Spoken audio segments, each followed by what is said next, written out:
Because that guy was at a solid like 15-minute death. Yeah. 20. 20? I feel like he overran. You know, one of those issues you overrun because you're in a panic mode. Yeah. But it was bad. Was he trying to leave on a laugh?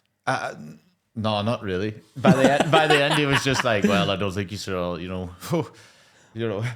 he wasn't saying anything but a lot. You know, it's just."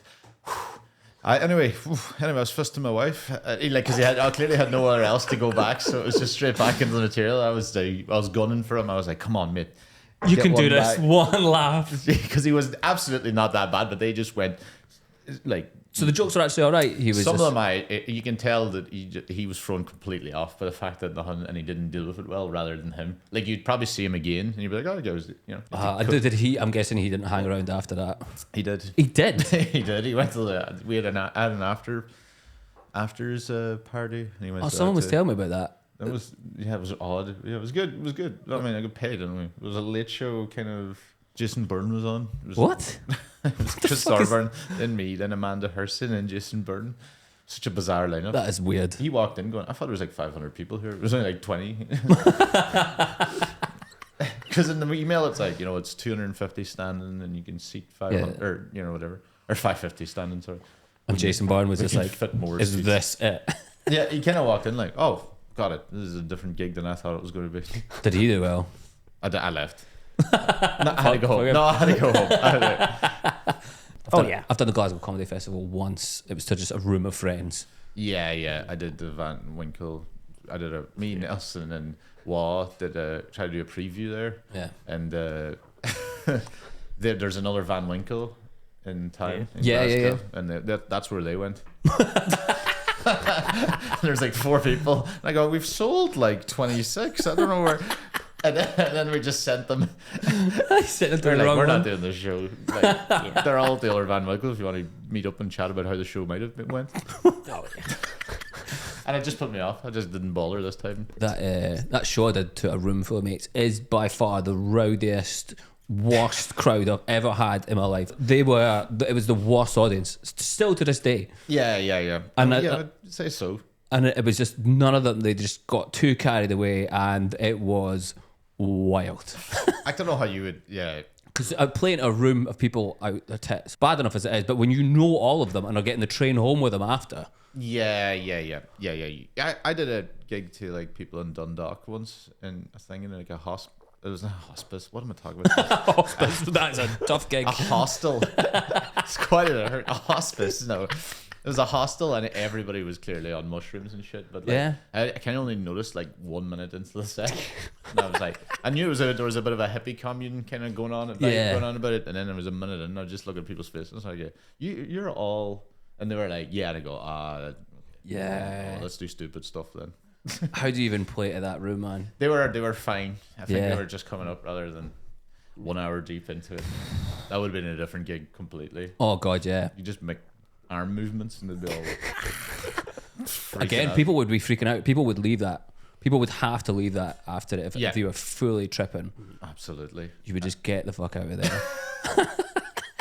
I can't remember someone. Yeah, I've been paid. Someone tried to pay me once with like a bag of cat.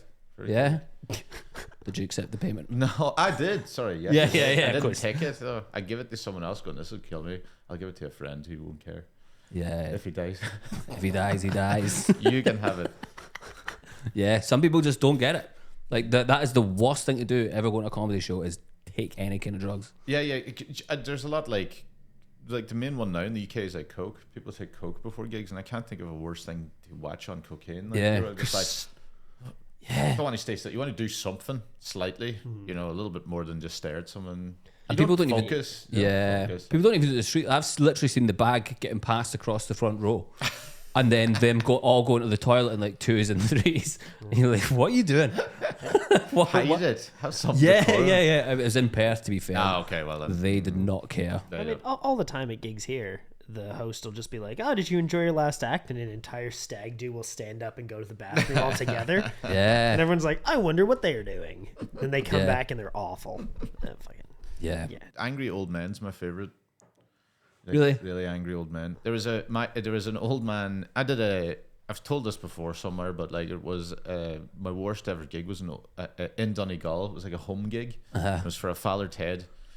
It was a Father Ted weekend, right? Okay. Yeah, I'm not in Father Ted. That's what you're looking like they all looked, right? So was everyone else that weekend on Father Ted? So the on the Saturday and Sunday they were, not the Friday night gig to kick the things off.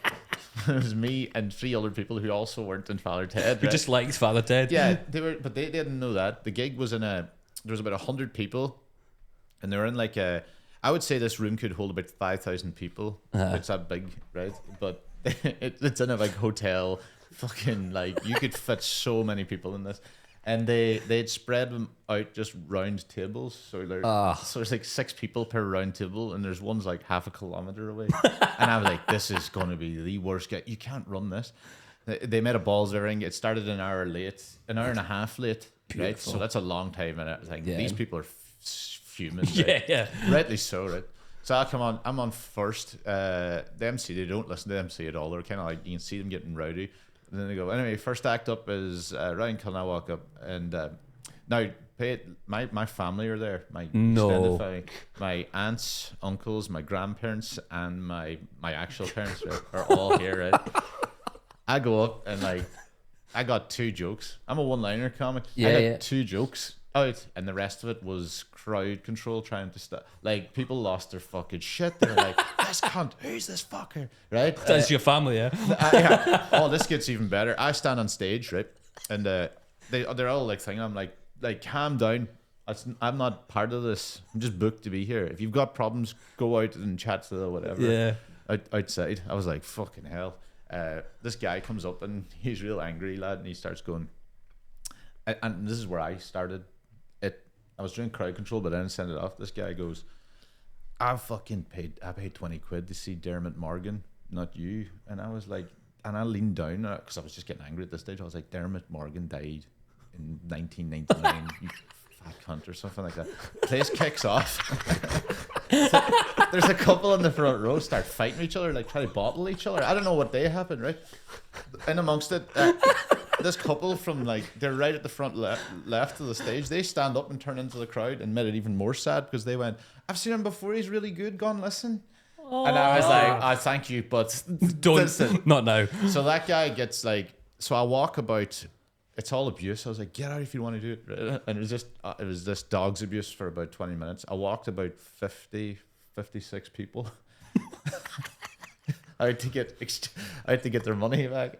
And like, what happened was the guy that Dermot Morgan did walked out the back, and then I seen my dad fight him. So while I'm Your dad started fighting him. Yeah. So my dad put him through the double doors out the back, and I'm still on stage going like, oh, for fucking Jesus, right? It was in a hotel called I think it's called the Great Western, which is a guy that owns it. It was also like owned the hotel in Dublin that I worked at. Oh my god! So not only that, the guy, I came off stage and he was just like, oh, "But you work in my other hotel, yeah, the Camden down in seen you Dublin, before. Camden Court." You're like, "What the fuck's happened here?" And I go, "Don't worry about it." I was like, "Whatever." Thank fuck, he thought it was the funniest thing. Some people stayed thinking this was the greatest show they've ever seen. Yeah, think of it. The audience are all plants just having a fight. Just an absolute riot. People are trying to get me. People try and storm a stage. People are trying to get me after the show, so I was told to go to my hotel room. But don't Were you go just in- essentially don't just go into giving the the? restaurant Were bar. you giving the abuse back? Oh, mostly Brilliant. it got real bad, right? And then it got really out of hand. I was doing like 7 minutes of whatever. I went off stage and my grandmother had tears in her eyes, right? yeah, genuinely. And I went in. The next morning I came down for breakfast, right? I was like, this is going to be... I think, like, you know, because half the crowd are still in breakfast, so I'm going into breakfast and the eyes are all on me at the buffet.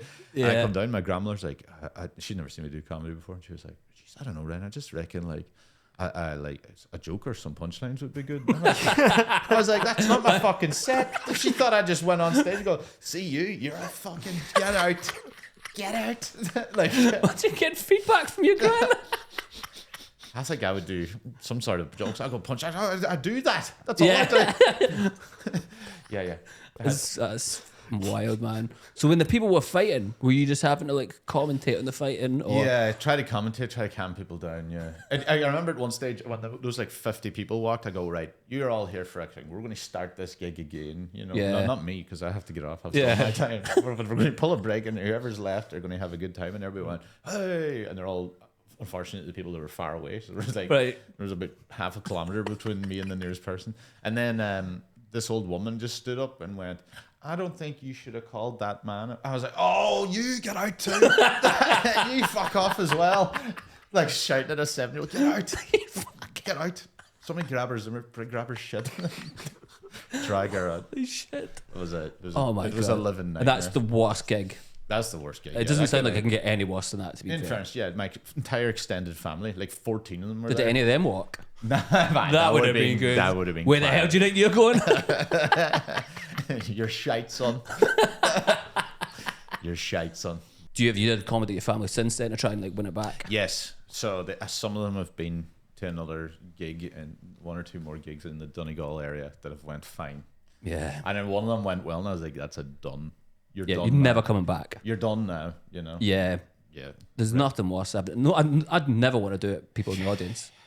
There's just that added pressure. You're just going to go, if this bombs, they're only going to think, this is how he is. This is normal. I filmed this Fringe one, and my cousin came and he couldn't watch. He was just like, in case it went wrong, he couldn't deal with it. He was like, looking at the thing. I was like, smile.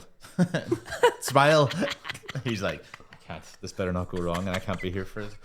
I was like, you're feeling more pressure than me. Yeah.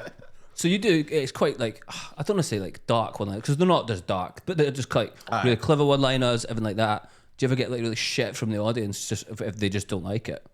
No. Nah. This is one that everyone keeps going like, you surely get a lot of, I get fuck all. Yeah. Like, I think I rarely get, I've had it before. Someone did throw a chair once. I just remember there was someone at like one of my. I think it was like my first ever Fringe show. I did a joke and some woman just stood up and went. I said something about Tories or something, and she stood up and grabbed the chair and went, and chucked it off the bar and walked out. And I went, what? It made the rest of the show funny. I was dying until that point. Oh, that's exactly what you want. Give it a wee jump start. Everybody's like, what happened there? But no, usually I don't really get. I get the opposite. I get like dodgy old men thinking of, like they come up to me and be like, fucking fair play to you for saying it. Yeah, like, telling it how it is. Saying what? Yeah. What did you get from this? Because I always think that's racism.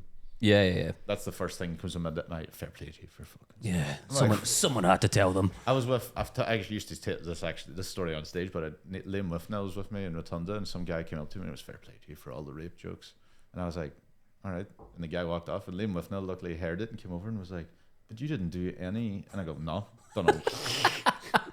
Don't know what that guy was hearing. Yeah. It's mad, but they just what goes into their heads, and they're sitting there like, beautiful.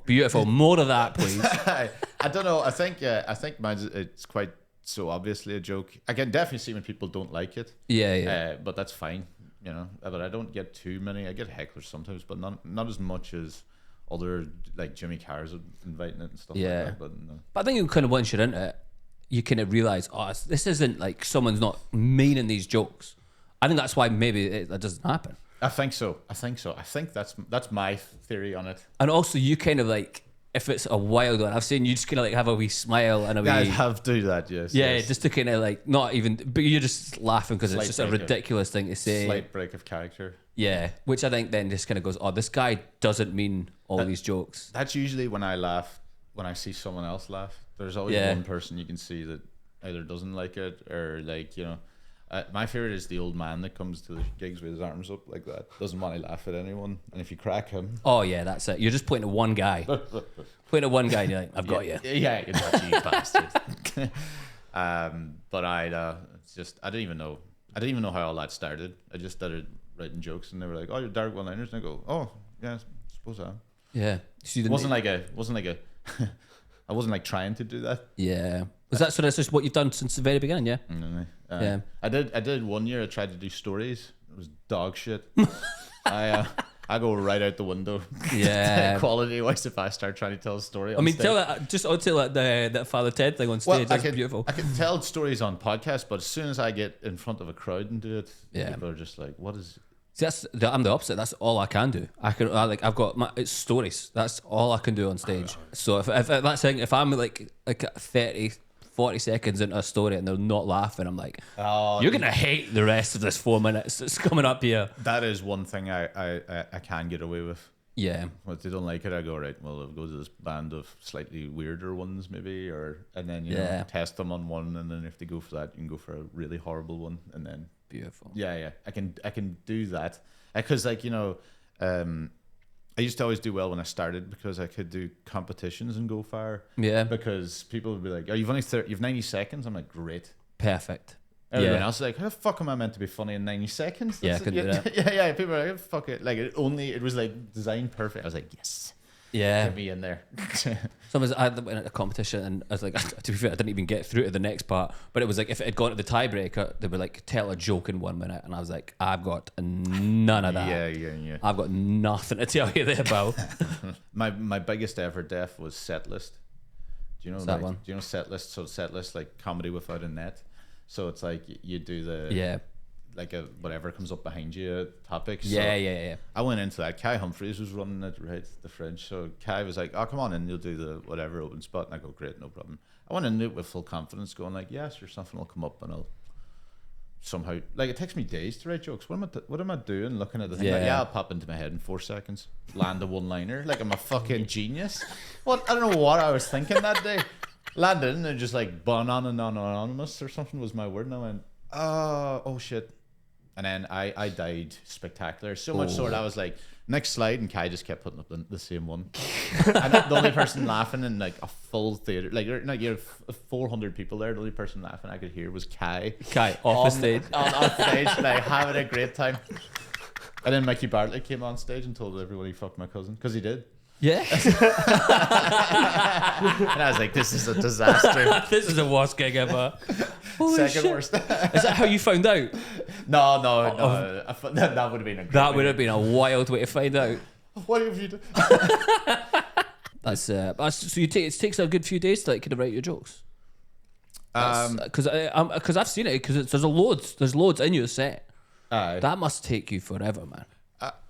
Do you know, it's one of those ones that depends. I'd say it's pretty much the same as anyone else. Is like some days when you're writing them, a load come out in one go. Yeah. Like, thing. But I just, if you keep writing and then keep going over, like, you know, a lot of the ones I'd use, I'd just be done, like a lot of them were done in one day. Right. I was like, God, I was on fire that day. Nice. And then other ones you'd be writing dog shit for like a week, but I'd keep going over the dog shit, and then something comes from that eventually, or just fixing the dog shit. It's a constant process. Otherwise, otherwise you fall way behind, because it's a nightmare to write. Yeah. Have you got one that you thought, this is a belter, and it's just never worked? Yes. I had a joke, and I fucking was like, this is unbelievable. And Mickey Bartlett, funnily, we were just meant to be Mickey was like, Cousin Shagger. I love that joke.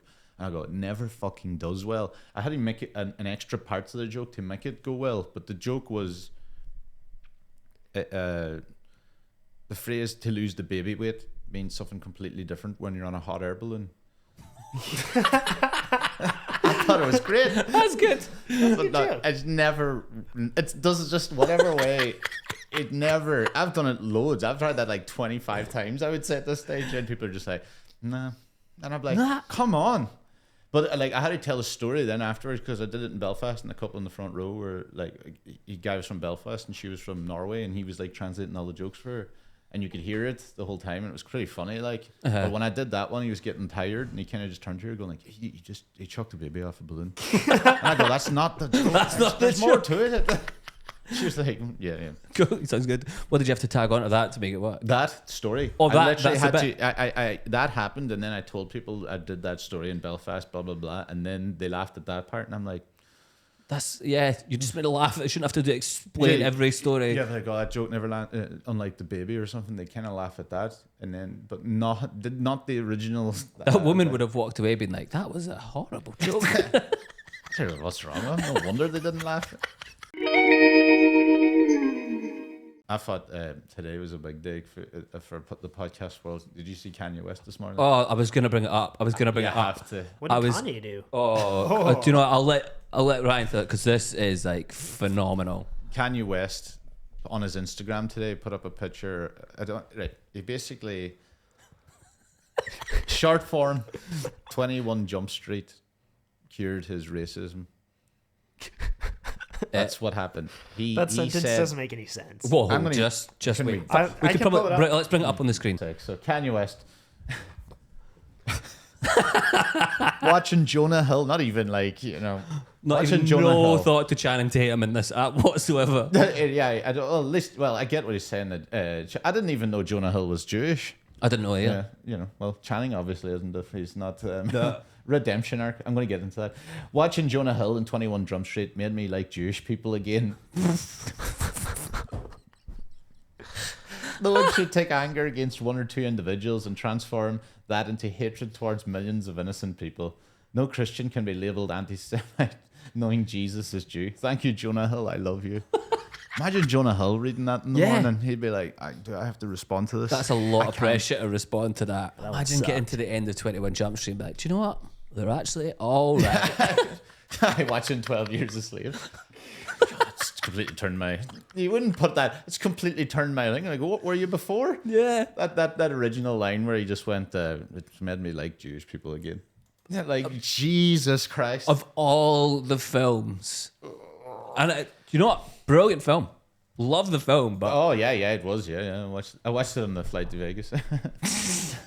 I did. I was like, so this is all fresh in my head. Imagine if you'd been next to Kanye watching that on the flight, just being like, and he gets to the end like, you'll never guess what I'm gonna tweet today. That's what I'd do if you could go into the past, time travel. Yeah. Just drop Baby Hitler off a DVD of 22 Jump Street. Things will be okay. The world would have turned out a very different place. 22. I give him the sequel. Give him the sequel. What a mad thing! And he probably closed his phone and went, "Yeah, everything's gonna be okay. Everything's gonna be great. Everything's gonna be okay." 21 Jump Street is the funniest. I think objectively, if you had to think of a film that's gonna cure your anti-Semitism, it's not. I feel like that you could have had a million pops at that. Yeah, surely he would have gone, I've watched Schindler's List. Yeah. And I kind of realised what you guys went through. But he went, 21 Jump Street. It was Norbit that really turned things around for me. It was Norbit really changed my perspective on the Jewish people. What are you talking about? Yeah.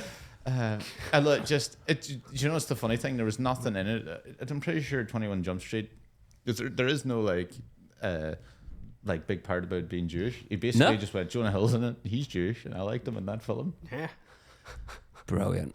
That is good. I hope he posts again later today and say, actually, changed my mind. 22 Jump Street. I just watched it. I used to love Jonah Hill as well. And then I used to see him. He came out on a chat show or something like that, and he had loads of tattoos, like a spy. He came out with like a Hawaiian shirt with all the buttons undone, and I was like, is he doing a character here? And I was like, no, he's just turned it into an absolute wank. Oh, I don't want to see that. That sounds sad. It's just he just turned into a minging wee guy, and so minging wee lad. Whereas he just used to be kind of fun Jonah Hill, but then he just started taking himself too seriously. He won an Oscar, didn't he? Yeah, that's it. Gets to your head. Yeah. Which is good. I mean, I do I love watching films and everything like that, but I just don't really give a fuck what they do on their outside life. Aye, they are quite a boring. Celebrities are just the biggest bunch of drips ever. People just wash up the ground they walk on. And I'll never understand why people are obsessed with celebrities. Like any celebrity whatsoever. Yeah, I mean, if they're talented, fair enough, I could be with that. But when people just wash up the untalented, just influencer fucks, that's when I'm just oh, come on. Yeah, I couldn't. Anytime I've met really famous people, I would be just like, I'm just not going to annoy them because I couldn't care less. Yeah, I get nothing from it. I'd be like, cool, I was in the same room or whatever. But I'd be like, ugh. Footballers, that's the thing though. I haven't met footballers. I wonder how bad I'd be with Thierry Henry. I reckon that might freeze me up. Yeah. That's the thing. I'm always like, I'd be cool. But then as soon as I met him, I'd be like, oh, Thierry. Oh God, they got her on video. Yeah. My friend met Thierry Henry like years ago. He won like a Gillette Mach 3 competition and like got to go over and train with Thierry Henry in the new camp. What type of a fucking competition? A Gillette Mach 3? I think it was big sponsors back then. Class. And the people who Gillette were like, they were in the competition. He like got overnight hotel, stayed in Barcelona, even like training at the new camp, got his picture taken with him, and the people at Gillette went, hardly anyone had entered this competition, by the way. So you were like really in with a shot of winning it. And I was just like, fucking hell. So ever since that day, I've entered loads of competitions. I've never won a thing. I entered a competition yesterday. No way. I was in where the fuck was I? Before the shows yesterday in Glasgow, I was in that Inishin gun bar. Oh yeah. Right. Shit. Yeah, right. But they had a new beer called Gold Dust. And they were like, this has got 0 calories, 0 carbs, Zero gluten. taste. I think it's maybe half the calories, 0 carbs, zero sugar, 0 gluten. I was like, yeah. Oh, right. And I was like, all right, give me one of them. I'll see what this is like. And then he was just like, oh, he was kind of like shocked I ordered it. He went, oh, great. Hold on. And I was like, what's going on here? And he brought out this little piece of paper going like, this is a new one. Just, you're in with it shot. He was like, nobody's doing this. He just basically did it. You're in with a good chance of winning if you do this because nobody's been doing it. I was like, fuck, what you win? He goes, just a crate of this beer. And I was like, oh, fuck. Tastes like shit. But I did it. And for some reason, I feel like I'm not going to win it because like, they were like, do you have a message? Like it says, Ryan, rated out of 10. Any other messages? Why do you like it so much? And then all I wrote was 0 carbs, 0 gluten. What's not to love? And they're like, this guy's been a sarky little bastard. What's not to love was in caps. And I've given myself a chuckle. Was it any good though? Aye. Okay, so all right. So if you win, it's at least worth it. Yeah, it was. Yeah, Okay. I was like, oh God, this is good. Okay. Yeah. To get a face of that in a few years, man. The face of Gold Dust. Face of Gold Dust. Inishin gun Gold Dust. Have you ever won anything? I've won. Let me think. No, I've won a bet. I've won a few bets. Yeah. But I've not won. Do you know what? I used to work in a shop, and someone used to go up. I used to work in the tills, right? And I was about 16. Someone won. Someone goes, here, can you just check that? And I put the scratch card in, and they won 55 grand. Like not like the thing, right? Came up like the whatever, this old woman. And I was like, fucking hell, but she obviously knew she had one. And you've won 50 grand. Yeah, I was like, wow, you've won 50 grand. She was like, yeah. So, and I was like, I don't have 50 grand in until what do you think? She was just like, oh, you fucking serious? And I was like most angry. 55, you fucking serious? And I go, yeah, you're just 50. I don't just hand it out like you're gonna have to go to Dublin. I was like, on the thing, I was like, it is about 3 or 4 hours from where she was, but I was like, yeah, you're gonna have to go to Dublin. She was like, to go to fucking Dublin. I go, you've won 50 grand. You can afford it. Get a bus. You'll be all right. You could buy the fucking bus itself if you want. Absolutely. It annoyed the shit out of me. I would be. You should have been like, yes! I was all ready for it. She was just like, oh, you fucking dickhead. What do you mean? Well, give me as much money as you can. I'll get the rest down there. I was like, that's not. No, this is not how it works. You're not getting a single penny from me, you mad bastard. Oh my God. If I won that, I would flip my shit if I won that. Yeah. I'd absolutely lose the run of myself. Yeah. Did you hear about the couple who always put these lottery numbers on, and thought they'd won 185 million, and then they were like, "Oh my God, we've won the lottery!" And then had to check, and they didn't have the £2.50 in their account for it to buy the ticket, so they didn't win. I mean, where do you go from there?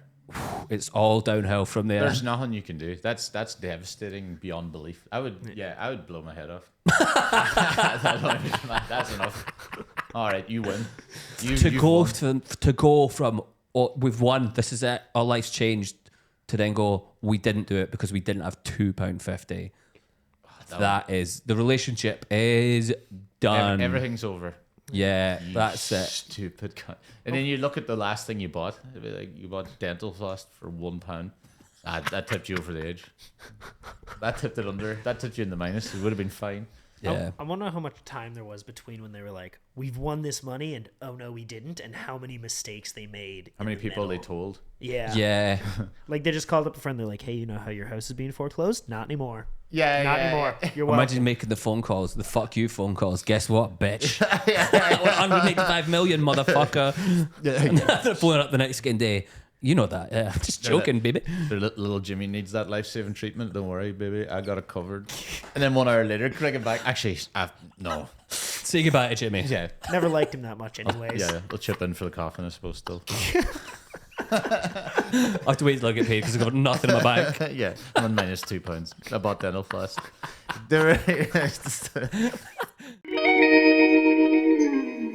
I think this podcast is becoming like talking about like weird gigs, which you've definitely covered at the start. But did you open for Steve-O? Yes. Yeah. Yeah, that was terrifying at the start. I was terrified. How long ago? Someone told. Is this been recent, or is this a really old story? 2018. Steve-O, that was great. Because I was shitting myself before because I was like, this is going to be the worst crowd possible. You know, Jackass fans. This is going to be a nightmare. And it was in Vicar Street. And first of all, I was like, wonder he's because he's off drinks and he's like sober and everything. Yeah. But I was like, I wonder what this is going to be like. I got the most authentic Steve-O thing in the world, which was I walked in, and he was just like his head. He was bent over like rubbing stuff into his hair. It was like oil. I was like, hello. I was like, hello, I'm Ryan, support act, and he was just like, oh, brilliant. Come here. I actually need you for a second. And I was like, all right. And I went over and he goes, I know it's mad, but I'm going to need you to light my head on fire. And I was like, well, this is exactly what a Steve-O start to this. It was the first day of his tour. And basically what happened was he was putting the oil in his hair so that this type of oil would protect his hair. And then he was putting a different layer of stuff that would burn. So he was just like, I'm going to light my head on fire. I'm going to have to do it like 40, 50 nights in a row, but I want to keep my hair. So like this should just have the whatever burning through and then it'll go away and my hair will be fine. And I was sewing. So within 25 seconds of meeting Steve, I had to set his hair on fire. and he and was this like, is backstage. Yeah, this is just backstage. And the best part was he just went, he goes, oh, great, perfect. And all I could smell was burnt hair. And it's like, great, works. I was like, this guy's great. And he's like, so how long are you doing at the start? How long are you doing up top? He was so nice. Yeah. He was great fun. He seems like a proper genuine guy. Yeah, he was very, very nice. Yeah. What's his stand-up like, though? I can't imagine. He was pretty decent. He just did like a lot of stories, though, too. Like a lot of it was like stories about being in like rehab with Mike Tyson and stuff like that. So it was great. Oh, my. It was pretty interesting. Yeah. Like, it was really interesting. There's parts, though, like that his audience were just roaring shit at. And he was just like, can you just please listen for a second? Yeah, like so they weren't listening to me for the first minute, and then I got like a heckler, and I did the heckler well, and then they listened. They all just boom. Like I was like, thank fuck that cunt like spoke up. Yeah. Or I would have been like, I would have died there. You know, there were just too much going on. Nobody listening. It's great. He was a nice guy. That was very funny. What a life I'm surprised he's still alive. Aye. Oh yeah. Yeah. I never watched Jackass that much. No. Everyone else did. I was pretty big into it. Never tried to do the whole recreating stuff. I was just like, that's too much. Yeah. I watch it and I loved it. But Steve-O, what a guy. So he set his hair on fire for 40, 50 nights. Yeah. I don't know what he was. Yeah, because he used to be in the circus and shit. Like he can he can balance like this table on his nose and shit. He's able to do all that type of stuff. Yeah, it used to be bizarre. Yeah, it's funny when you see people like that get into stand up. Yeah. You've seen the guy like Jeremy Piven, the guy from. He doesn't do stand up, does he? Yeah. That's the guy from, what's it called? Entourage. Yeah. Apparently he does stand up in America. Old Ari Gold. Yeah, but apparently he's like a sex pest as well. So I think a lot of people hate on him. This is great. My when I went to America, my second cousin was like she was basically, she exercised, very hippie. She exercised bad vibes. Mm-hmm. From people, but not in a religious way. So she'd become like an exercise. Some celebrities, like she was always like, I did this person. I used to do Cyndi Lauper, and then she one day we were watching. It must have been, this is 2009, and Entourage was on TV when we were in New York, and she just went, I've done his house. Don't like him. He's got bad energy around him. Generally Piven, and I was like, all right. And then it's very funny when all that stuff came out. I was like, yeah, maybe she called it. She called it. Yeah, she called it back in the day. Jeremy Piven, yeah. Apparently his stand-up is dog shit, which is not surprising. That does not surprise me in the slightest when you hear that he can do stuff. That wouldn't surprise me. Yeah. Did Madonna do stand up once? No, surely not. Didn't she do? And it wasn't too bad. It was on like fucking Saturday Night Live or something like that. Those opening monologues of Saturday Night Live are excruciating sometimes. Some of them, yeah. And then you get people like Bill Barr coming in and just like knocking it. Yeah. Oh, here's a video just entitled "Madonna's Awkward Stand-Up Routine on Tonight Show." Just the thumbnail of it is just her looking like the most hack person on earth. Anyways, it's just her being like, "What's up with stuff?" Yeah, the arm movement. Yeah.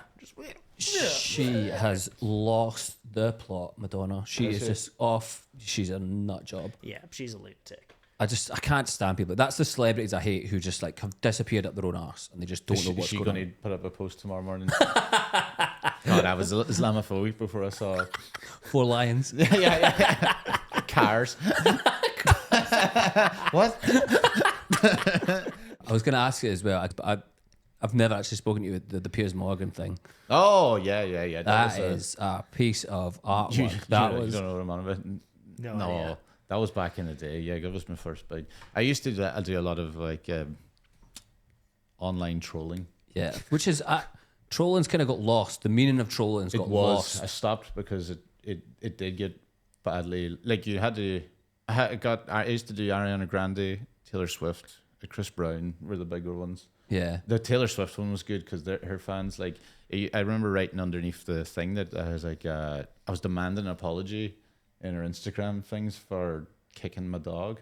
I was like, we waited all night in Denver out the back in the freezing, like as if it was Stan, and she came out and like kicked the dog, and then people are like getting real into it, and then just believed the story and started going, I don't care, even if she is an animal abuser, I still love her. And I was like, this has gone so far. Because that's saying like trolling now, people the news will go, oh, it's trolling, which is just like Cullen of being just being horrible to someone online, but trolling is just like winding people up. For a lot, just trying to get a reaction from people. It got out of date really quick. I remember I did one with Daniel O'Donnell. He's like an Irish.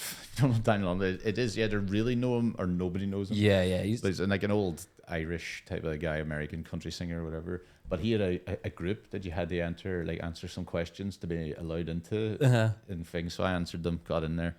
And so it's like a Facebook group type thing. There's like 10,000 people. They were just like it was just really old people like making collages of them and Daniel O'Donnell. It was really creepy, right? And he was on Dancing on Ice or Dancing with the Stars or whatever the fuck it's called. Whatever. Yeah, one of them. But I accused him of using PEDs, like performance enhancing drugs. And they fucking lost it. But the best thing is they couldn't figure out how to ban me. Oh, because they're all so old. Yeah. So I remember her name was Moira. She was sitting there going like, I can't find the button. People, I'm trying to find the button. And I was like, he's a junkie. The whole world knows it. I love Daniel, but he's clearly on He's clearly on drugs. Them hips are going far too quick. That's so good, but man. But Piers Morgan was. Did you because you could never have expected it to get that? No, so I talked about this on stage, that the fact that it was true that I wrote basically, I can't remember what he was giving out about. It was something. It was the usual, like I think I used on stage, like she was like Kate Middleton or fucking Meghan Markle was wearing a feather in her hat or something. Yeah, slag. You know, they're always like doing this type of shit. So I wrote up a thing. What was worse, Piers Morgan or the Holocaust? It was a Twitter poll, right? So it's not that funny. It's like a pure shock thing, or whatever. But what the funny thing part was, I went to the toilet. I went to the shower and I came back in. You know, like you swipe the laptop screen and it already was like 589 interactions, and I went, "Oh, here we go." I was like, "Oh, sweet Jesus." So I click the thing anyway, and it's got like he's retweeted it, like going like, "What, you think this is fucking funny, right?" And what happened was it started like that all started coming down, and so what are you thinking? Is it's proper like I was kicking like, off? it was so stupid because what happened? I got like 2 rabbis slid into my DMs right? And one of them was like, "That's not funny. Here's the you can't joke about the Holocaust in that way." And I was like, "Yeah, you're right. I just, it was a fucking stupid whatever." Yeah. And then another one came in like about a half an hour later. He goes, "Don't tell anyone," but I thought that was the funniest thing I've ever seen. I like you. Yeah. The only thing people just kept going like demanding for comment on it, and the only thing I said was like, "Don't look at me, I voted for the Holocaust," which was a good answer. That is when I read that, I was like, that is such a good comeback. But it was fucking. They had like, he was. The thing is, he was losing the Twitter poll.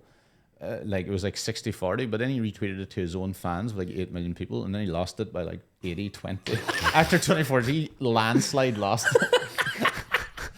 But it was that was a. That's a good. That is a. There was a. You're right. So my grandmother, same grandmother that was in tears, right?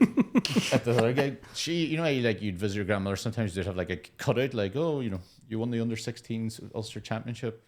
And that never happened, but yeah, there's a little cutout. My grandma has a cutout of mine's going like, "This was a disgrace." There's a whole like, I don't think you can find it. I have it somewhere in my Instagram, but it was like an actual news piece saying like, local comedian in Twitter spat with Piers Morgan, and then they had Piers Morgan's head, and then mine's looked like a mugshot, and like you're the wrong person. It was like Piers Morgan, then goes Ryan Cullen from, and if they give your address, it makes it like you're the criminal. Yeah. But that was very funny. The local press came after you, bastards. Local press. And so did he reply? Did you reply or anything like that? I can't remember. I think he wrote something else underneath it, but we kind of left it at that. It just went. And was that you just kind of like, I'm retired, I've gone out on a high from a troll? I'm done now. Yeah. I'm fucking done. Yeah, I couldn't do it anymore. Like, it then became like, trolling. And it was because this was about 2016, 17. I reckon. Yeah. Yeah, that's it. I think after that, people just started just being like, just sliding into DMs, just like threatening to kill people. I did have Tommy Robinson. Oh, yeah. I did something about the EDL. Who's that? I don't, if you don't know, he's like a kind of far right virgin defense league guy back in the day. I can't remember. That was another one where 2 times I felt like I might have been saying the EDL were like I kept getting like for weeks I was getting all these death threats with like I'll bleed your mother out just like a stuffed pig and all this shit because all people with British bulldogs. No, something about Tommy Robinson being a terrorist, the real terrorist. I can't remember. And then the other time was I wrote a joke about Stephen Gately, right? Boyzone guy. Yeah. So I wrote a joke about Stephen Gately online, and it just went to his street, like was thing, and people were fretting. They were like, we'll find you on Wednesday. You're doing a quiz and whatever, and I was like, I am. I'm not doing that quiz anymore. It's so funny because I actually first I shat it, and on Twitter I was like, all these people like they were on the Stephen Gately joke. I was like, hi, I don't know Stephen Gately whatsoever. I actually like Boyzone. I genuinely do. Right? I was like, I'm a dark comedian. I do the dark subjects. Sometimes land, sometimes it piss you off. No intent, and no actual harm intended. And then I don't know how it worked, but like literally all of them went, all right, fair enough, good chap. And I was like, how did I get out of that? I thought I was going to get murdered in the name of Stephen Gately. It wasn't even that bad. I can't remember the joke, but I was just like, I have never seen that happening. That's a strong apology right there. Yeah. They just went, oh yeah, all right, that makes sense. Fair play, good joke. I was like, all right. I go, yeah, I don't know Stephen Gately for the goddamn it. Like, I'm like coming for Stephen Gately. They just thought he was like a local guy having a pop at another local guy. Yeah. It's called for Stephen. Kill him. That roast battle, man, that's good fun. Flying, man. Good fun. Good fun. And that's starting to like stream that worldwide now as well, aren't you? Trying to, yeah. We're getting some the old monkey battle. Monkey battle. That's so good. Roast battles. That's some of my favorite type of comedy. They're just different. I think they're fresh. I think comedians kind of go like they're a little bit fresher than their regular gigs, so you can see a little bit of excitement. Yeah, some comedians are like, whoa, So yeah, when you have to just write specifically for that, and you just know you're about to just rip a good mate. Yeah. It's so good, and you've just started putting the clips out. Like that, the one with you, was it you and Kai? Yeah. There's people. I'm trying to give the clips to people, and they can stick it out too again because that's what this whole everyone comedy needs the clips now. So it's another one for handy clips as well. Keep a couple rolling. So what is the next one? Is it like May? May the 2nd, yeah. And there's going to be one in. There's going to actually be one in June and one in July. For these 3 months. So there's going to be one every month. Yeah. Up until probably the Fringe. Yeah, and honestly, cannot recommend anyone enough. They're just No, and they're always fun. like sold out as well, aren't they? Aye, yeah. They are so much fun.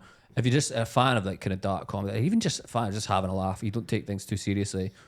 Go and check them out because they are wild. Nah, good fun. Some of the jokes you'll never hear again, and for legal reasons you cannot say them out with it. They are so good. They're brilliant. Are you going to do something in the Fringe for it? No, so they're usually the roast battle guys actually come up themselves for the Fringe. I'm not sure if they're doing a show yet, so there might be, keep an eye out. I think there might be a one-off one or maybe something like that. I'm not sure but exactly what's going on yet. Yeah, are you not doing the Fringe this year, are you? I'm not, no. Bold move, man. I'm fucking jealous. First year in about fucking 2016, 17. I've done one every year. Just I was behind, and I have a whole lot of other stuff. I'm starting a podcast with Mark Nelson and stuff like that. Oh, cool. And I don't have. I'm like so far behind. I could either rush one and make it not that good, or I could take this year off, sort shit out, and have a good one for next year. Yeah, a really good one for next year. Man, not many people do that. That's class. Yeah. Because everyone's just like, oh, people will forget about me if I don't do it, and you just like, I think you just got to just do it, man. Aye. So what's the podcast with Nelson about? It's going to be a loosely based film one. Yeah, but not like it is loose. I recorded their first one, and they talked about movies for precisely 4 seconds, and then immediately talked about where they were going on the stag do. Yeah. We were just like, that was like a practice one. There might be a little bit more thing, but like I don't. It's so loose. I was like, it's not going to be, because I know there's other people that have movie ones, and they're more specific into it. I think me and Nelson are more just fucking about. Yeah, it's perfect. Do you think you'll ever do? And I suppose if you're doing kind of like one-liners, you're not going to do anything about the Vegas trip. I've seen it. If you're like doing any jokes about being in Vegas or anything like that. No, not yet. No, I've seen a bit of Nelson's. Has he talked about it already? A little bit, yeah. He did all spandex on Tuesday just there. Great, so funny, man. Anything like, I know we were talking about before this even started, but like Vegas is just nuts. Yeah, it is just one of the wildest places on earth. I loved it. Yeah, we were saying when me and my mate were there, we were like 20 years old, didn't have any money at all, and we'd ran out of money by like day 3. So I was like, right, what I'm going to do is I'm going to phone my bank to try and get my overdraft extended. Yes. And we were up in the hotel room in Excalibur, and I went, I'm going to go down to the lobby and try and like do this online. I'll try and phone. So I'm on the phone to my bank trying to get my bank the overdraft extended. And they're like, oh my God, this sounds really noisy in the background. Where are you? And without thinking, I went, oh, I'm in Las Vegas. I'm on the casino floor. Pretty much the worst possible. Yeah. And we went through like a half hour because I wasn't using it for gambling. It was more just to actually just survive and have money to eat and drink and actually maybe go and see like a Cirque du Soleil. And I'm on the phone to this bank and just going, can I have more money? Where are you? I'm Las Vegas casino floor. And they just went, it's a no from us. It'd be great if they give it to you and then 20 minutes later, need another extension. Yeah, I'm going to need more. I'm going to need another grand. Hit me again. Yeah. I'm going to be real with you. This didn't work out the way I hoped it would. Extended again. And see, when I hadn't even clicked, and then I told that story when I got home. I was like, I tried to phone for an overdraft extension on the casino floor, and they went, why do you think you didn't get it? And I was just like, okay, I see you've got a wee point there. Yeah. There's no, they've got guidelines. They can't do that. No. Who did you give that one to? Oh, yeah, like an addict, a gambling addict. They probably just thought he didn't even try and hide it as well. What an absolute fucking idiot. Oh, well, yeah, that's my one lame Vegas story of not getting any money. I didn't win anything either. Just lost every bit. Yeah, I mean, I'm shit gambling. It got really bad. It got funny. It got so funny that at one stage I put like 20 quid. I kept going like, I'm going to put this 20 quid all on black, and it's going to change everything around, right? And I put 20 quid. It was in one of the machines, and I put it in, and the ball starts spinning. And then cheeky bastard, Gareth Waugh ran up, put another 20 in while it was spinning, and then put it all on red. And he goes, "You're terrible. Look, this is great." and then Red came up.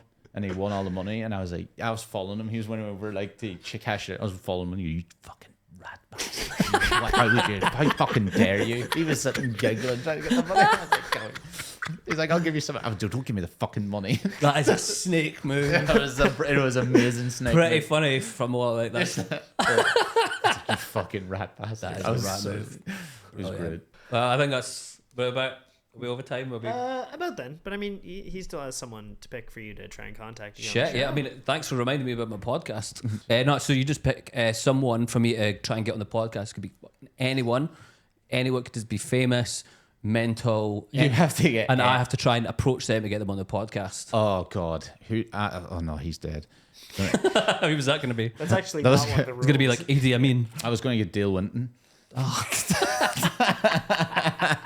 Dale Winton would have been perfect. I'm pretty sure Dale's dead. He is dead. Yeah. Okay. Eamon Holmes. No, he's gone all weird now. He's got GB News. Which, to be fair, Stuart McPherson said Neil Oliver, so he was going to try and get him. But anyone you want. Dustin the Turkey. Dustin the Turkey. Yeah. Who's that? Dustin Turkey is like an Irish a kids thing. It's a mad turkey that used to chat, but. Ireland kept winning the Eurovision, and then they didn't have enough money to host it every year, so they just started purposely tanking it. They even sent Dustin the Turkey to represent us in the Eurovision. So that's who you're picking? Get Justin the Turkey in there. Yeah, it's a very small photo, but that's him behind you. That's the dude. That looks Cullen. like people not trying. Yeah, Fair play, man. Dustin the Turkey. You get Dustin the Turkey in here, you will. I'll be crushing it in Ireland. You will crush it in Ireland. Right. Thanks very much for coming in, man. Appreciate that. Cheers. Thank you. Cheers, man. Cheers.